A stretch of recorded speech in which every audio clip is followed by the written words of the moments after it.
Mallorca po avancon me rezultatin 3-2 në shtëpi ndaj Athletic Bilbaos në kuadër të javës së 20 në La Liga. Vendasit kaluan ai përsi qysh në minutën e 5, ku autori i këtij goli ishte sulmuesi nga Kosova Vedat Muriqi, i cili realizoi në minutën e 5 për rezultatin 1-0 pas asistit nga Sergi Darder. Megjithatë, i shpejt ishte reagimi i mysafirëve, të cilët vetëm 3 minuta më vonë ja dolët të barazojnë shifrat në 1-1 me anë të Unai Gomez. Në minutën e 42 vendasit fituan një penallti të cilën e shndoroi në gol sulmuesi kosovar për rezultatin 2-1, por kjo e përsi sërish nuk zgjati shumë pasi mysafirët edhe një herë tjetër barazuan 2-2 me Nico Williams. Sulmuesi nga Kosova arriti që të kompletoj hat-trickun në pjesën e dytë, duke realizuar sërish nga pika e bardhë, kësaj radhe në minutën e 69 për rezultatin 3-2. Pas këtij 3 golshi, Muriqi shkon në kuotën e 14 golave në La Liga,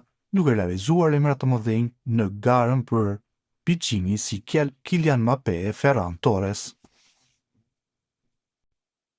Antari i kryesisë së Guxo Kujtim Hajdai, me një prononcim për bota sot, thotë se LDK-ja po kalon krizë të vazhdueshme të brendshme që nga ardhja e Isa Mustafës dhe bashkëqeverisja me PDK-n, e cila i kushtoi rënd në besimin e elektoratit. Sipas tij, LDK u ndëshkua fillimisht në zgjedhjet e 14 shkurtit 2021 dhe përsëri pas bllokimit 10 mujor të institucioneve pas 9 shkurtit 2025, ku ajo ishte faktor kryesor. Hajdai vlerëson se LDK-ja humbi një rast jetik për hyrje në bashkëqeverisje me lëvizjen Vetvendosje Guxo dhe ALT dhe për të kontribuar në krijimin e institucioneve dhe zgjedhjen e presidentit. Liga Demokratike e Kosovës po e kalon edhe një sfidë dhe proces tjetër të vështirë të brendshëm politik për të përcaktuar për të ardhmen e saj politike dhe kombëtare. LDK, zanafillën e krizës së brendshme politike, e ka pat qysh se prej ardhjes së Isa Mustafës në krye të saj dhe pastaj me lidhjen e qeverisjes që u bë me PDK-n e Hashim Thachit,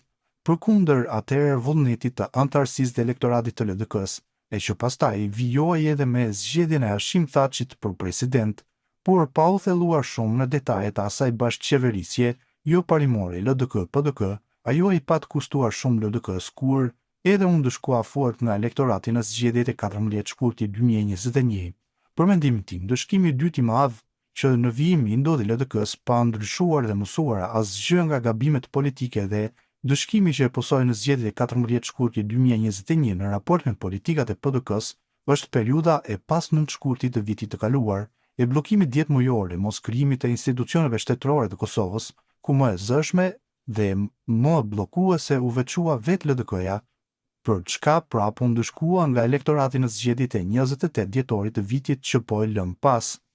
Ajo krizë bllokuese e krijuar nga LDK-ja ishte e pakuptueshme kur dihet se Liga Demokratike e Kosovës kishte rastin jetik që pas zgjedhjeve të 9 shkurtit 2025 të hynte në bashkëqeverisje me lëvizjen vetvendosje dhe Guxo për t'i ofruar Kosovës të gjitha mundësitë për të ecë përpara me krijimin e qeverisë së re dhe për të mundësuar me marrëveshje politike zgjedhjen e presidentit të Kosovës. Hajdai thekson se koalicioni i qeverisës do t'i sillte Kosovës stabilitet afatgjat dhe se LDK-ja duhet të t'i kërkojë fajet brenda vetes së saj. Sipas tij, do të ishte gabim fatal nëse LDK-ja nuk arrin marrëveshje me Albin Kurtin për të mbështetur Vjosa Osmanin për mandat të dytë si president. Ai vlerëson se LDK-s i duhet Kosovës dhe nuk duhet të rrafshuar politikisht, ndërsa koalicioni fitues, lëvizja vetvendosje Guxo, ALT dhe PSHDK, nuk duhet të ushtrojë trysni ndaj zhvillimeve të brendshme të saj.